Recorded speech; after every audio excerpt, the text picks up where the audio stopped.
முட்டை, காய்கறி, கீரை, எண்ணெய், பருப்பு, முருங்கைக்காய், புடலங்காய் எல்லாமே கிராமத்திலிருந்து தான் போகணும். அப்போ இதில் நல்லா கவனிச்சுக்கணும். கிராமங்கள் காலியாகும் போது இந்த உணவு உற்பத்தி குறைஞ்சிருது. விளங்குதா? இப்படி ஆயிரும், காஞ்சிரும். உணவு உற்பத்தி அந்த படம் போட்டு காட்டிக்க பாருங்க. அங்கிருந்து இப்படி இறங்கிருது, இப்படி இறங்கிருது. அப்ப வேற்று மாநிலங்களில் உணவு தேவை அப்படியே இருக்கு, பசிக்குது. வேற்று மாநிலங்களிலிருந்து அல்லது வேறு நாடுகளிலிருந்து வர வேண்டிய தேவை இருக்கு, கையேந்திருது. இந்த கையேந்திர நிலைக்கு உணவு தேவை, உயிர் தேவை, அத்தியாவசிய தேவைக்கு கையேந்தும் போது ஒரு நாடு மிகப்பெரிய நெருக்கடியை சந்திக்கும். பசி ஒரு நாட்டுக்கு வந்துருச்சுன்னா ஒழுக்கம் சீர்கட்டும். கொலை, கொள்ளை, கற்பழிப்பு, திருட்டு எல்லாம் கூடிரும். சமூக ஒழுங்கு, தர்மம் எல்லாம் சீரழிஞ்சிடும். சீரழிஞ்சவன அங்க பெரிய குற்றச்செயல்கள் கூடி நாட்டில் போர்க்களமாகி போராட்டமாகி இதனாலே பல நாடுகளுக்கும் இடையே போரே வந்துடும். எதனால? பசியால, இந்த உணவு பிரச்சனையால. உங்களுக்கு தெரியும், இப்படி உணவு உற்பத்தியை கைவிட்டா ரஷ்யா எப்படி வெவ்வேறு மாநிலமா பிரிஞ்சு, வெனிசுலா சிதஞ்சு அழிஞ்சிச்சு, நைஜீரியா பஞ்ச பிரதேசம் ஆயிடுச்சு, சோமாலியா சுத்தமா முடிஞ்சு, இலங்கை கலவரம் ஆயிடுச்சு, பங்களாதேஷ், நேபாளம் முடிஞ்சு. அந்த நிலை உனக்கு வரலாம இருக்கணும்னா நீ உன் மகனுக்கு விவசாய சின்னத்துல போட்டு பத்திரமா இருந்துக்க. இங்க பாத்துக்க, ஈழத்தில் நடந்தது நாளைக்கு இங்க நடக்கும். அவங்க வந்ததால அதிகமா போதை கலாச்சாரம் பெருக காரணம் போதை ஊசி, போதை மாத்திரைகள், கஞ்சா, குட்கா, அபின், இந்த கொக்கைன், இந்த மாதிரி இவங்கெல்லாம் என்ன பண்றாங்க? வேலைக்கு போயிட்டு வந்த பிள்ளைய, நம்ம பிள்ளைய இந்த பசுமாட்டு வாழை வெட்டி விட்டு புணர்ந்து விட்டுட்டான் போதையில். உண்மையில் நடந்தது திருப்பூரில். வட இந்தியாவில் நடக்கும் சீரழிவுது. இங்கே பாரு, ஏடிஎம்ல திருடிட்டு போயிட்டான் ஹரியானாக்காரன், கண்டுபிடிக்க முடியல, ஏன்னா பதிவு இல்லை. அதனால நம்ம என்ன சொல்றோம், குறைஞ்சபட்சம் இன்னர் லைன் பெர்மிட்டாவது கொடு, உள்நுழைவு அனுமதியை கொடு, அவனுக்கு பதிவு பண்ணி வச்சுக்கன்னு செய்யலை இந்த அரசு. மாநிலங்களுக்கு செல்லும்போது நாங்கள்லாம் வடகிழக்கு மாநிலம் போகும்போது பதிவு பண்ணிட்டு தான் போனோம். இங்கே அதை போல உள்நுழைவு கொடுக்கல. உன் மகனை அதுக்காவது தேர்வு செய்ய விடு, இல்லைன்னா நாட்டவன்றை கொடு, என்னை தூக்கி சுடுகாட்டில் போடு. போ வேமா போ, வேமா போ, வேமா போ. இமய வரை இருந்த நீ குறுகி காலடியில் வந்துட்ட. இந்த நிலத்தை இழக்கிறதுக்கு முன்னாடி எச்சரிச்சுக்கு அதுக்கு ஒரே வழிதான் இருக்கு. என்ன வழி? தமிழால் இணைந்து நாம் தமிழராய் நிமிர்வதுதான். இலக்கு ஒன்றுதான் இனத்தின் விடுதலை, இனம் ஒன்றாவும் இலக்கை வென்றாவும். தமிழ்தாய் வாழ்க, தலைவர் பிரபாகரன் வாழ்க. இங்கே போட்டியிடுகள் இங்கே ஆத்தூரிலே, திண்டுக்கல் மாவட்டத்தில் ஆத்தூரிலே போட்டியிடுகிற என் அன்பு தம்பி முனைவர் சைமன் ஜஸ்டின் அவர்களுக்கு விவசாய சின்னத்திலே வாக்கு செலுத்துங்கள். பெருமதிப்பிற்குரிய ஐயா மருத்துவர் துறை கைலராஜன் அவர்களுக்கு நிலக்கோட்டையில் போட்டியிடுகிறார்கள். நம் இனத்தின் பெருமைமிக்க மதிப்புமிக்க மருத்துவர், தன்னலமற்ற சேவகர். அவரை போல தகுதி வாய்ந்த வேட்பாளர்கள் நிலக்கோட்டைக்கு கிடைக்க வாய்ப்பில்லை. அவருக்கு உங்கள் மதிப்புமிக்க வாக்கை கொடுத்து வெற்றி பெற செய்யுங்கள். என் அன்பு மகன் உசேன், அவன் வயதில் இவ்வளவு அறிவார்ந்த ஆற்றல் மிகுந்த இளைஞர்களை பார்ப்பது கடினம். அவன் வேடச்சந்தூர் தொகுதியிலே போட்டியிடுகிறான். என் அன்பு மகன் உசேனுக்கு நீங்கள் விவசாய சின்னத்திலே வாக்கை செலுத்தி வெற்றி பெற செய்யுங்கள்.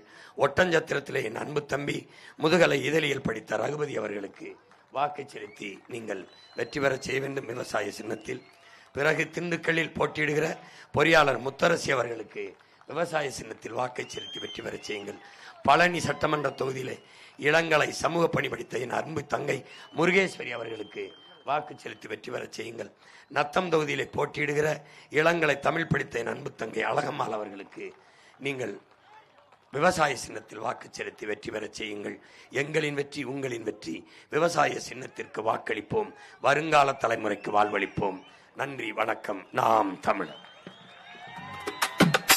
தல தூக்குது தமிழ்நாடே, தல தூக்குதுங்க, தல தூக்குது, தல தூக்குது தமிழ்நாடே, தல தூக்குதுங்க. தன்னந்தனி வீரருன்னு சனம் பேசுதுங்க, அவர் வன்காவிதி மாறும் முன்னு மனம் பேசுதுங்க. அலவீசுது, அலவீசுது, சீமான் அலவீசுதுங்க.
அல வீசுதுங்க.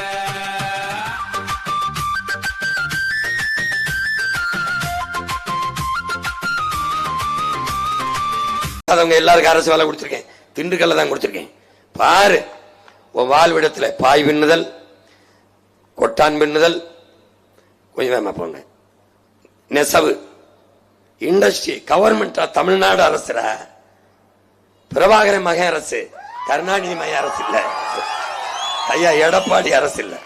மருதம், மாட்டு பண்ணை, மாட்டு பண்ணை, மாடு நீ மேய்க்கல, அது மேயுது, அது மேயுது, நீ உள்ள இருந்து பாக்குற. காற்றால சூரிய ஒளி மின்சாரம், ஒரு நிலத்தை 3 பயன்பாட்டுக்கு எடுக்கிறேன். பால்ல இருந்து பெரும் பொருளாதாரம் இருக்கு.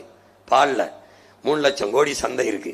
பால் எடுக்கிறேன், பாலாடை கட்டி, தயிர், மோர், வெண்ணெய், நெய், அங்கங்கே இண்டஸ்ட்ரி.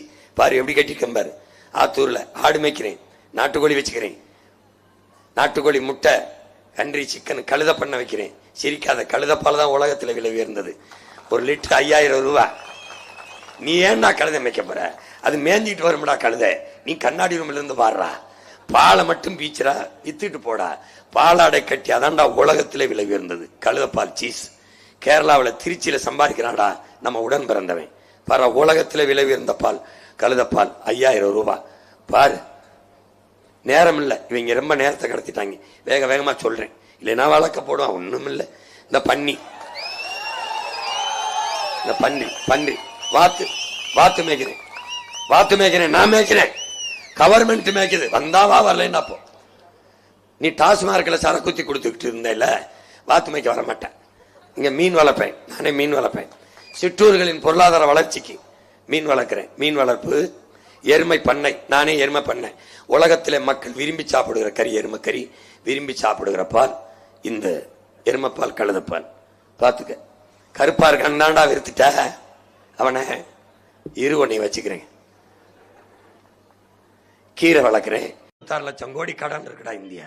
10.5 லட்சம் கோடி, 10.17, 10.25 லட்சம் கோடி ஓநாடு கடன் இருக்குடா. கடன் இருக்கு.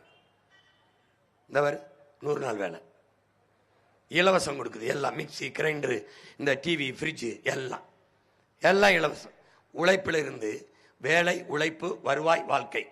வேலையை விட்டுருச்சு, உழைப்பில் இருந்து துண்டிச்சிருச்சு, வருவாய் இல்லை, அங்கே இலவசத்தை வச்சிருச்சு, வாழ்க்கை இல்லை.